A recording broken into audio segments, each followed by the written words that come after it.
Hello बच्चों, एक बार फिर से स्वागत है आपका कक्षा 10 के इस वीडियो में। इस वीडियो में हम बात करने वाले हैं प्रश्नावली 1.1 के बारे में, जिसमें कुल 7 प्रश्न हैं और जिसका पहला प्रश्न है निम्नलिखित संख्याओं को अभाज्य गुणनखंडों के गुणनफल के रूप में व्यक्त कीजिए।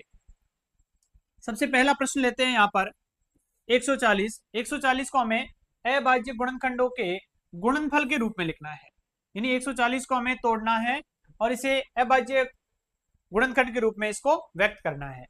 देखिए, सबसे पहले ले 140, तो 140 में सबसे पहले भाग जाएगा 2 का। 2 बच्चों सबसे छोटी अभाज्य संख्या है, 2 का भाग देते हैं तो 140 में जाएगा 70 बार। फिर 2 का भाग जा रहा है 35 बार, और अब 35 में 5 का भाग देंगे, कितनी बार जाएगा 7 बार, और 7 में 7 का 1 बार। तो हमारा जो 140 है, इस 140 को हम अभाज्य गुणनखंड के रूप में कैसे लिख सकते हैं? तो इसे लिखेंगे 2 गुणा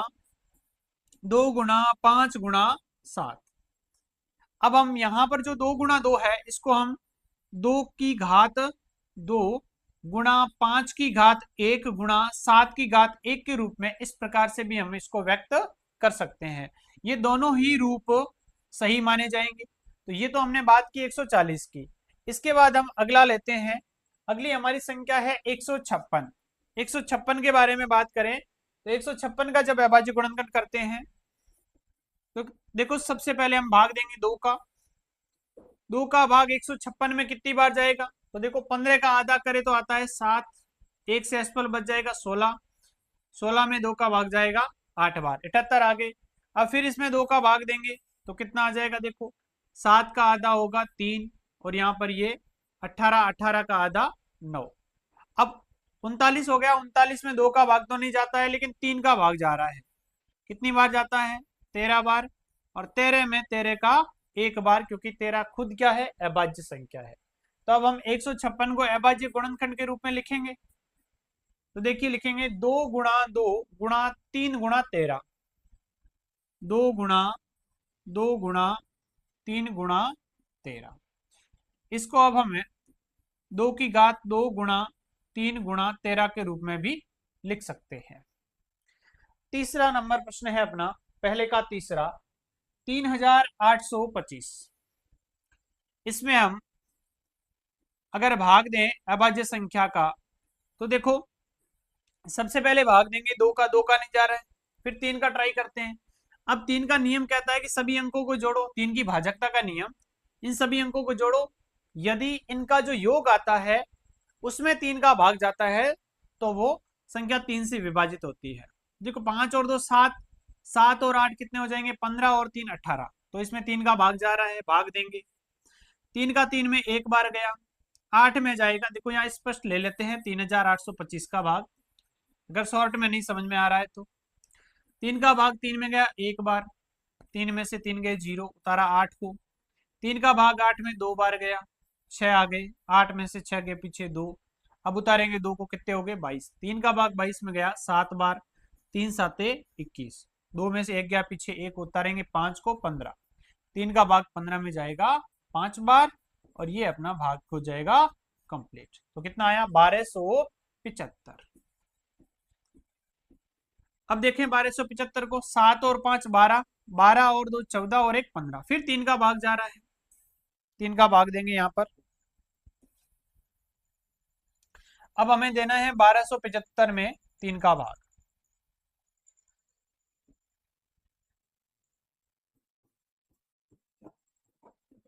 तो 3 का भाग 12 में जा रहा है 4 बार, 12 में से 12 गए 0, उतारा 7 को। 3 का भाग 7 में गया 2 बार, 3 दूनी 6, 7 में से 6 गया पीछे 1, उतारा 5 को।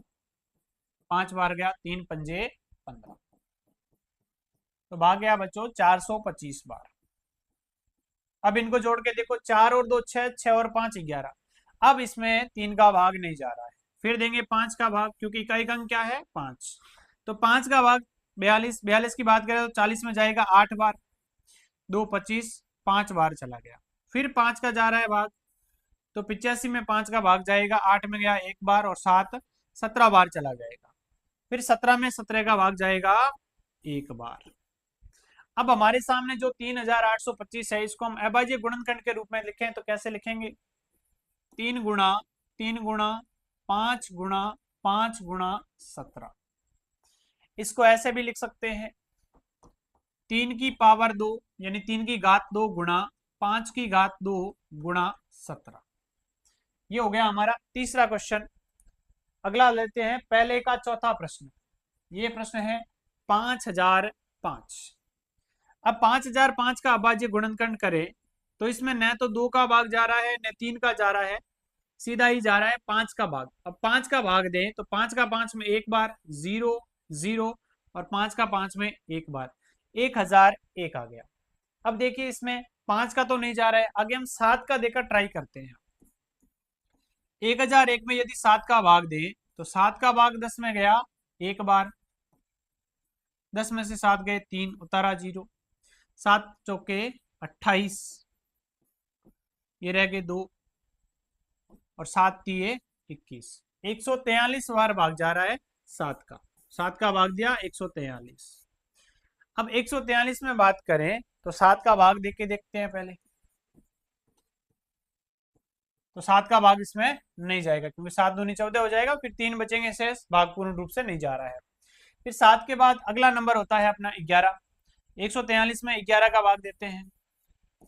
11 का भाग 14 में गया एक बार, 11 आए, 14 में से 11 के पीछे 3 और 3 को उतारा 33, 11 तिये 33। तो 11 का भाग जा रहा है 13 बार और 13 का 13 में जाएगा एक बार। तो इसका मतलब 5005 को हम लिख सकते हैं 5 गुणा 7 गुणा 11 गुणा 13। इसमें सभी अभाज्य संख्याएं हैं। इसका मतलब 5005 को हमने किसके रूप में लिख दिया है? अभाज्य गुणनखंडों के गुणनफल के रूप में। अब करते हैं पांचवा प्रश्न 7429। इसका अभाज्य गुणनखंड करते हैं। तो देखो 7429 है, इसमें 2 से लेकर 2 3 5 7 11 13 इनका भाग नहीं जा रहा है। इसमें सबसे छोटी जो अभाज्य संख्या जिसका इसमें भाग जाता है वो है 17। 17 का भाग 7429 में देते हैं।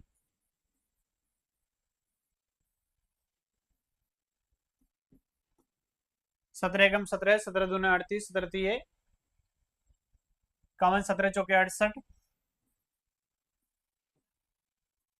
अब देखिए 74 में से 14 में से 8 के पीछे 6, ये हो जाएगा 0, उतारा 2 को 62। फिर जाएगा 3 बार, 17 दिए 51, 12 में से 2 में से 1 गया पीछे 1 और 6 में से 5 जाएगा पीछे 1, 11 रह गए। अब उतारेंगे 9 को, तो कितने हो गए?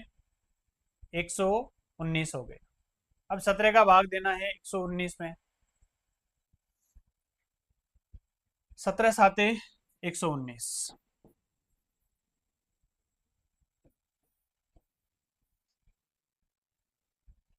कितना आया? 437। अब 437 में भाग जाएगा 23 का, सॉरी 19 का।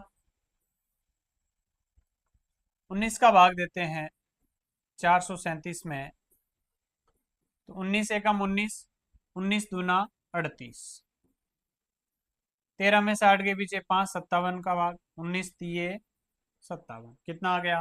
23। अब 23 का भाग 23 में एक बार जाएगा, यानी हमारी जो 7429 है इसका अभाज्य गुणनखंड आ जाएगा 17 गुणा 19 गुणा 23। ये तीनों ही अभाज्य संख्याएं हैं। इसको थोड़ा याद रखना क्योंकि ये थोड़ा परीक्षा में आने लायक क्वेश्चन है। अगला देखिए प्रश्न नंबर 2 है, पूर्णांकों के निम्नलिखित युग्मकों के एचसीएफ और एलसीएम ज्ञात कीजिए तथा इसकी जांच कीजिए कि दो संख्याओं का गुणनफल एचसीएफ गुणा एलसीएम है। हमने जो पिछले वाला वीडियो किया था उस वीडियो में हमने देखा कि एक सूत्र पढ़ा था हमने, ए गुणा बी बराबर एचसीएफ गुणा एलसीएम। यहां ए और बी का मतलब है प्रथम संख्या और दूसरी संख्या। इस विधि से आपको क्या करना है, इस प्रश्न के अंदर यह सिद्ध करना है कि दो संख्याओं का गुणनफल है वो एचसीएफ और एलसीएम के गुणनफल के बराबर होता है। तो इसको करके देखते हैं। तो पहले हम संख्याओं को लेंगे, उनके एचसीएफ और एलसीएम ज्ञात करेंगे और फिर उनको गुणनफल के रूप में देखेंगे। तो सबसे पहले यहाँ पहला प्रश्न लेते हैं। पहला प्रश्न है हमारे पास 26 और 91। अब 26 का अभाज्य गुणनखंड करें तो 2 का भाग जाएगा 13 बार, फिर 13 का 13 में 1 बार। तो यहाँ 26 का हमारे पास अभाज्य गुणनखंड आ जाएगा 2 गुणा 13। अब करें 91 का, तो 91 में 2 का भाग तो नहीं जा रहा है, 3 का भी नहीं जाएगा, फिर जाता है 5 का भी नहीं जाएगा, 7 का जा रहा है 13 बार, और फिर 13 में 13 का 1 बार भाग जा रहा है। तो 91 बराबर आ जाएगा 7 गुणा 13। अब इनका एचसीएफ निकालें तो एचसीएफ देखिए यहाँ पर जो दोनों में कॉमन आ रहा है और जिसकी न्यूनतम घात है, यानी देखो 13 यहाँ कॉमन आ रहा है और 13 की यहाँ घात है 1 और यहाँ पर भी कितनी है 1 है, तो यानी बराबर ही है। और अगर 2 बार होता तो हम 1 बार वाले को यानी न्यूनतम घात वाले को लेते, तो यहाँ पर एलसीएम कितना आ जाएगा 13। अब बात करें, सॉरी एचसीएफ है वो 13 आ जाएगा, एलसीएम की बात करें तो एलसीएम कितना होगा, तो देखिए जो कॉमन है उसको तो आपको 1 बार लेना है, यानी उसकी जो 13 और 13 ये कॉमन है तो इसको 2 बार नहीं लेके 1 बार लेंगे, अन्य है वो सब ले लेंगे। 2 गुणा 7 गुणा 13। अब इनको गुणा करेंगे तो देखिए 13 7 91 होते हैं और 91 को 2 से गुणा करेंगे तो कितना हो जाएगा 182। तो देखिए एचसीएफ आ गया 13 और एलसीएम आ गया है आपके पास 182। अब हमें देखना है कि दो संख्याओं का गुणनफल बराबर एचसीएफ गुणा एलसीएम है, इसकी जांच करनी है। तो देखिए हम यहाँ लेते हैं 1 गुणा 2, सॉरी ए गुणा बी, यानी कि पहली संख्या है हमारे पास 26 गुणा 91, ए गुणा बी बराबर एचसीएफ गुणा एलसीएम। ए गुणा बी यानी 26 गुणा 91 बराबर एचसीएफ कितना है 13 गुणा एलसीएम है 182। गुणा करके देखते हैं तो देखिए 26 को 91 से गुणा करते हैं, ये 6 एकम 6, ये 2, 9 छक्के 54 का 4 हासिल लगी 5, 9 दूनी 18 और 5 23, 6 4 और 2 6, 3 और 2, तो इनका गुणनफल तो कितना आ गया 2366। अब बराबर में भी अगर 2366 आ जाता है इसका मतलब हमारे उत्तर की जांच हो चुकी है, यानी हमारा जो उत्तर है वो क्या है सही है। अब अगली जो एचसीएफ और एलसीएम थे उनका गुणा करेंगे। एचसीएफ है वो आया 13 और एलसीएम आया था 182। गुणा करते हैं इनका, 3 दूनी 6, 3 आठे 24 के 4 हासिल लगी 2, 3 एकम 3 और 2 5 गुणा। अब एक का इनसे गुणा करेंगे तो सेम संख्या आ जाएगी, जोड़ेंगे 6 4 और 2 6, 8 और 5 13 का 3 हासिल लगी 1, 1 और 1 कितने हो गए 2। यहाँ पर भी कितना आ रहा है 2366 आ गया। इस प्रकार से हमें जांच करनी है। क्या किया हमने 26 और 91 का अभाज्य गुणनखंड विधि से इसका एचसीएफ और एलसीएम निकाला और फिर हमने इस सूत्र को लगा दिया, दो संख्याओं का गुणनफल बराबर एचसीएफ गुणा एलसीएम। अगला प्रश्न करते हैं, इसका दूसरा प्रश्न है 510 और 92। अब 510 का हम अभाज्य गुणनखंड करें तो देखो सबसे पहले 2 का भाग जा रहा है, 2 का भाग 5 में जाएगा 2 बार, 1 सेंसफल फिर 5 बार, 1 सेंसफल 10 हो जाएगा और ये फिर 5 बार। अब 5 5 10 और 2 12 यानी 3 का भाग जा रहा है, 3 का भाग जाएगा 8 बार, 3 आठे 24 और 3 पंजे 15 85 बार। फिर इसमें 5 का जा रहा है, 17 पंजे 85, फिर 17 का 17 में 1 बार। तो ये आ गया 510 का अभाज्य गुणनखंड, वो आया कितना 2 गुणा 3 गुणा 5 गुणा 17। इसके बाद दूसरी तरफ है हमारे पास 92। 92 का अभाज्य गुणनखंड करें तो 2 का भाग जा रहा है, कितनी बार जाएगा तो देखिए 2 का भाग जाएगा 4 और ये 46 बार। फिर 2 का भाग जा रहा है 23 बार और 23 का 23 में 1 बार। ये आ जाएगा 92 बराबर 2 गुणा 23। अब लिखते हैं इसका एचसीएफ। तो एचसीएफ देखो, कॉमन जो फैक्टर है उसको लेना है। यहाँ 2 देखो, यहाँ पर भी 2 है, तो कम से कम कितनी बार है, एक बार, तो ये 2 ले लिया। फिर देखो 3 है क्या, नहीं है। 5 है क्या, नहीं है। 17 और 23 भी नहीं है। तो एचसीएफ तो कितना आ गया, 2। अब बात करें एलसीएम की, तो कॉमन फैक्टर आपका 2 था, तो 2 मैक्सिमम बार कितना है वो लेना है, 2 गुणा 2। इसके अलावा जो भी शेष है उसको ले लो, 3 गुणा 5 गुणा 17 गुणा 23, ये सारा आ जाएगा। तो एलसीएम हमारा इन सब का गुणा करेंगे तो जो भी गुणनफल आएगा वो इसका एचसीएफ एलसीएम आ जाएगा। अब देखिए गुणा करते हैं, 17 का 23 से गुणा करेंगे तो 23 गुणा 17, 7 21 का 1 हासिल लगी 2, 7 दूनी 14 और 2 16, फिर ये 3 ये 2, 1 6 और 3 9, 2 और 1 3, तो इनका गुणनफल आ गया 391। अब 391 को हम गुणा करेंगे 3 पंजे 15 से, 5 एकम 5, 9 पंजे 45 का 5 हासिल लगी 4, 5 3 15 और 4 19, गुणा 1 9 और 3, 5 5 और 1 6, 9 9 18 का 8 हासिल लगी 1, 3 1 4 और 1 5, 5865।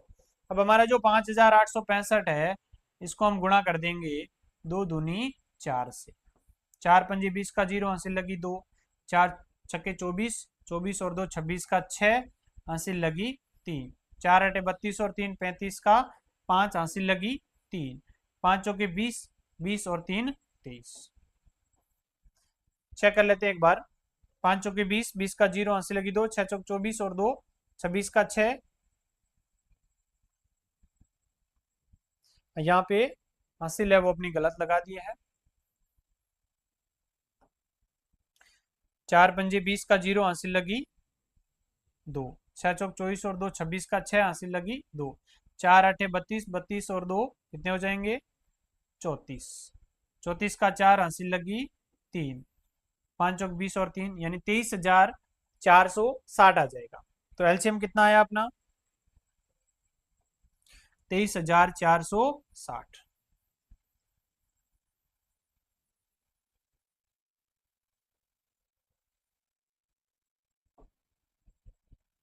एलसीएम बराबर आ जाएगा 23,460। अब हमें देखना है, इसकी जांच करनी है, और जांच का सूत्र क्या है हमारे पास, ए गुणा बी बराबर एच सी एफ गुणा एलसीएम। ए पहली संख्या है हमारे पास 510, दूसरी है 92, बराबर एच सी एफ हमारा आया 2, गुणा एलसीएम है 23,460। अब 510 का 92 से गुणा करते हैं, 0 2 एकम 2, 5 दूनी 10, 0 9 एकम 9, 9 पंजे 45, 0 2 9 5 और 1 6 और ये 4, 46,900 और 20। इधर देखें तो 23,460 है, इसको गुणा करना है 2 से, 0 6 दूनी 12 का 2 हासिल लगी 1, 4 दूनी 8 और 1 9, 3 दूनी 6, 2 दूनी 4, तो यहाँ पर भी कितना आ गया है 46,920। चलिए, तो यहाँ पर दोनों साइड में बराबर आया है, इसका मतलब हमारा ए गुणा बी बराबर एच सी एफ गुणा एलसीएम सही है। आगे अगला प्रश्न है 336 और 54। अब लेते हैं सबसे पहले 336। 336 का अभाज्य गुणनखंड करें तो 2 का भाग जा रहा है, 3 में गया 1 बार, 1 से एसपल 6 बार, फिर 1 से एसपल 8 बार, 168, फिर 2 का भाग जा रहा है 8 बार और 4 84, फिर 2 का भाग जा रहा है 4 और 2 42, फिर 2 का भाग जा रहा है 21, अब 3 का जाएगा 7 बार और 7 का 7 में 1 बार। तो हम 336 को लिख सकते हैं, यहां सीधे देखो 2 की पावर कितने लिख देंगे 4, और फिर 3 गुणा 7, आगे है 54, 54 को लिखें 2 का भाग 27, 27 में 3 का भाग जाएगा 9 बार, फिर 3 का भाग 3 बार और 3 का 3 में 1 बार, तो ये आ जाएगा 2 गुणा 3 की पावर 3। अब एचसीएफ ज्ञात करेंगे इसका।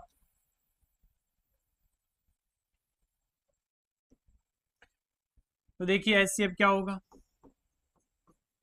अब कॉमन यहाँ पर 2 भी है और 3 भी है, हमें न्यूनतम घात लेनी है। तो 2 की न्यूनतम घात है 1 और 3 की भी न्यूनतम घात है 1, तो ये हो जाएगा एचसीएफ 2 गुणा 3 यानी 6। देखो इसमें 2 है, 1 बार है, इसमें 4 बार है, तो हमें कम से कम वाला लेना है। यहाँ पर जो 3 है उसमें कितनी घात है, 3 है।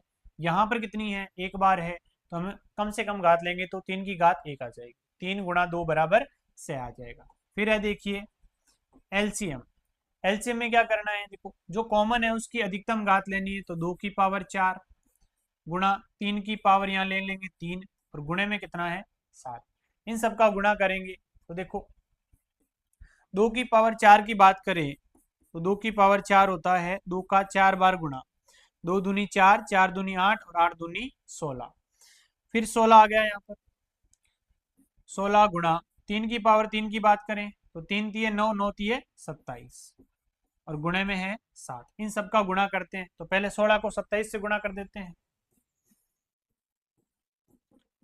6 7 42 के 2 हासिल लगी 4, 6 दूनी 12 और 4 कितने हो गए 16, 7 और 2 ये 2, 7 और 6 13 का 3 हासिल लगी 1, 2 1 3 और 1 4, 432।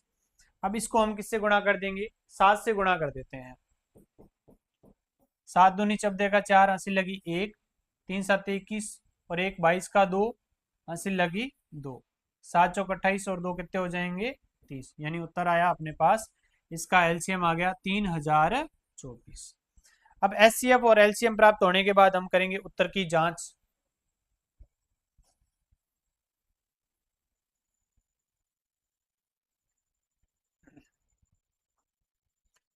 ए गुणा बी बराबर एचसीएफ गुणा एलसीएम। ये प्रश्न यहाँ पर जैसे कंप्लीट हो जाए ना तो उसके बाद जांच लिख देना यहाँ पे, ताकि पहचानने में सरलता रहे। अब देखिए ए गुणा बी है, ए है यहाँ पर हमारे पास 336 गुणा बी है 54 बराबर एचसीएफ आया हमारे पास 6 गुणा एलसीएम आया 3024। अब इन दोनों का गुणा करेंगे।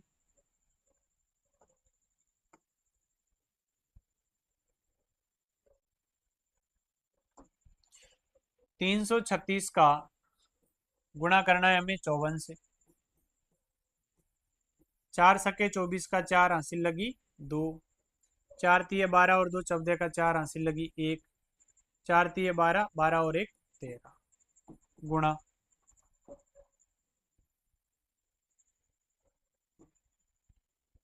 6 पंजे 30 का 0 हासिल लगी 3, 5 तिये 15 और 3 18 का 8 हासिल लगी 1, 5 तिये 15 और 1 16, 4 4 8 और 3 11 का 1 हासिल लगी 1, 6 और 1 7 और 1 8 और 18,144। इधर देखते हैं 3024 का गुणा करना है 6 से, 6 चौके 24 का 4 हासिल लगी 2, 6 दूनी 12 और 2 14 का 4 हासिल लगी 1, 6 का 0 से गुणा 0 होगा 1 आ गया, 3 छक्के 18, कितना आया 18,144।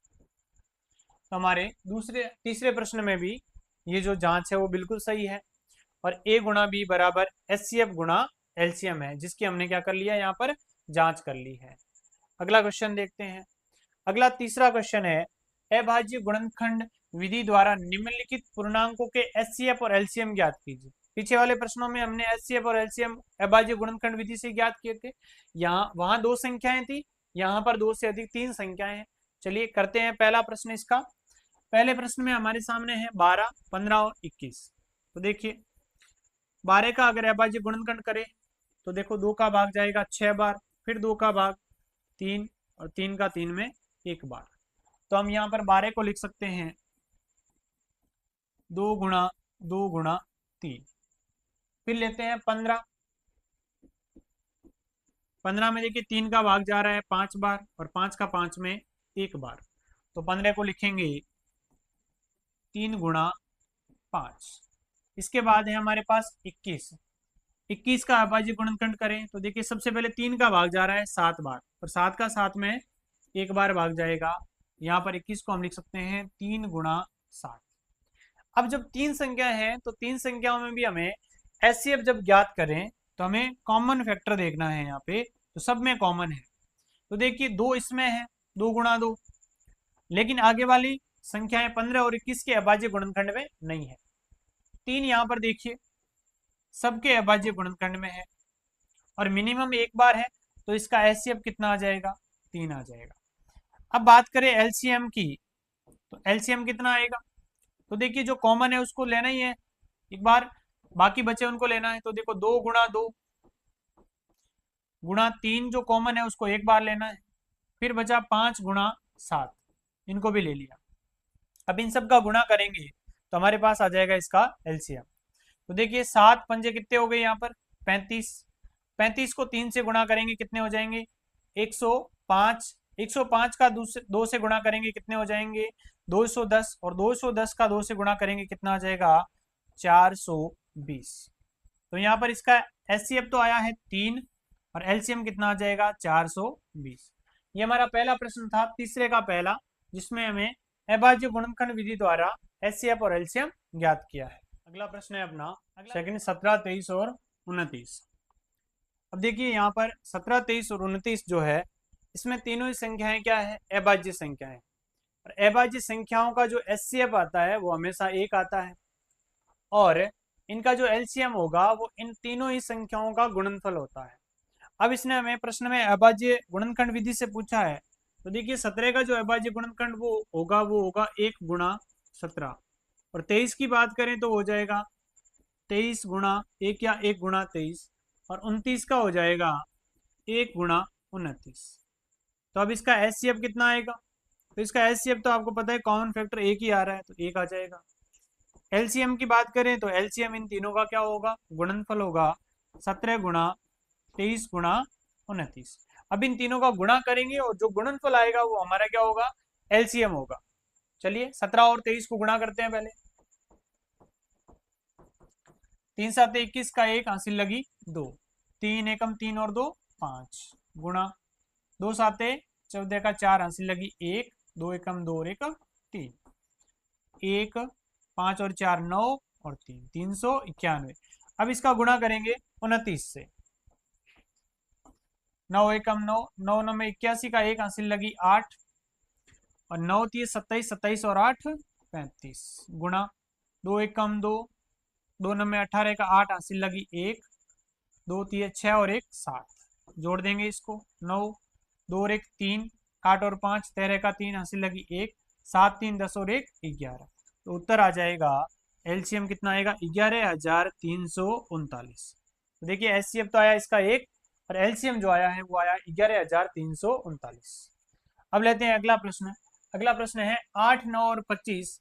इसका हमें क्या करना है अभाज्य गुणनखंड विधि से एचसीएफ और एलसीएम ज्ञात करना है। तो देखिए 8 जो है इसका अभाज्य गुणनखंड करेंगे तो 2 का भाग 4, फिर 2 का भाग 2 बार, 2 का 2 में 1 बार। हमारे 8 को लिखेंगे 2 गुणा 2 गुणा 2। अगला है अपना 9। 9 का अभाज्य गुणनखंड करेंगे तो देखो 3, 3 का भाग 3 में 1 बार, तो 9 का क्या आ जाएगा 3 गुणा 3। ऐसे ही देखो 25 जो होता है उसका अभाज्य गुणनखंड करेंगे तो वो कितना आ जाएगा 5 गुणा 5। ऐसे करके लिखने की आवश्यकता नहीं है। अब इसमें देखिए जो एचसीएफ आ रहा है कितना आएगा, एचसीएफ का मतलब होता है कॉमन फैक्टर।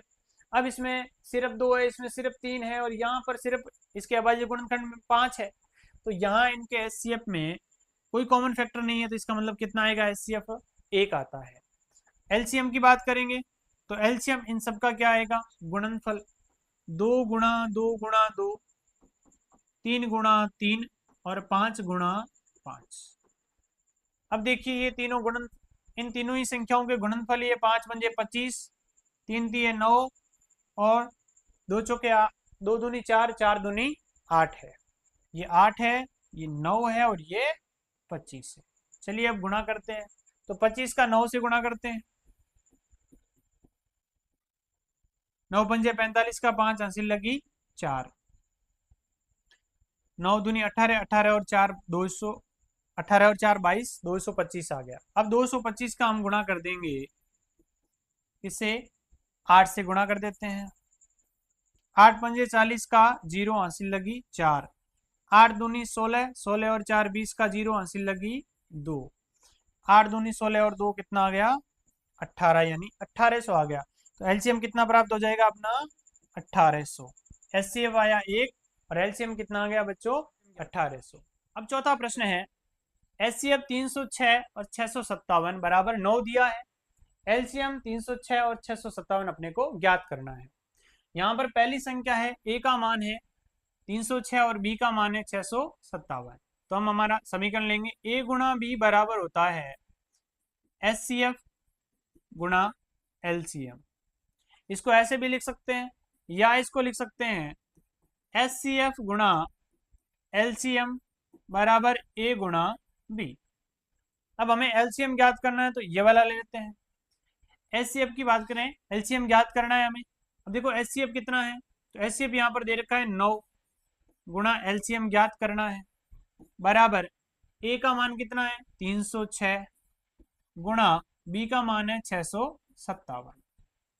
अब यहाँ एलसीएम ज्ञात करना है तो ये 9 गुणा में इधर आते ही भाग में, तो 306 गुणा 657 बटे 9। अब देखो 9 का भाग 306 में भी जा रहा है और 657 में भी जा रहा है, तो हम बड़ी संख्या में दे देते हैं।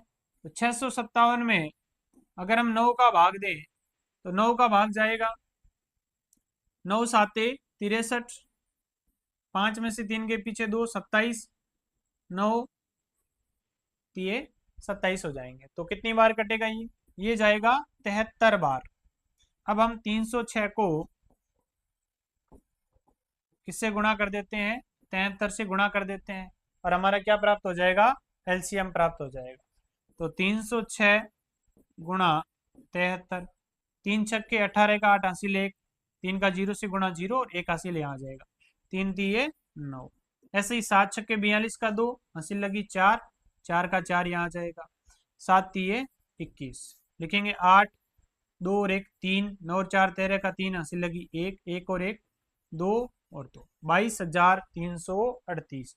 तो कितना आएगा एलसीएम 22,338। ये एलसीएम आ गया है। ये हो गया हमारा चौथा प्रश्न।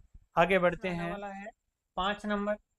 5, 6 और 7 इन तीनों प्रश्नों को हम अगली वीडियो में करने वाले हैं।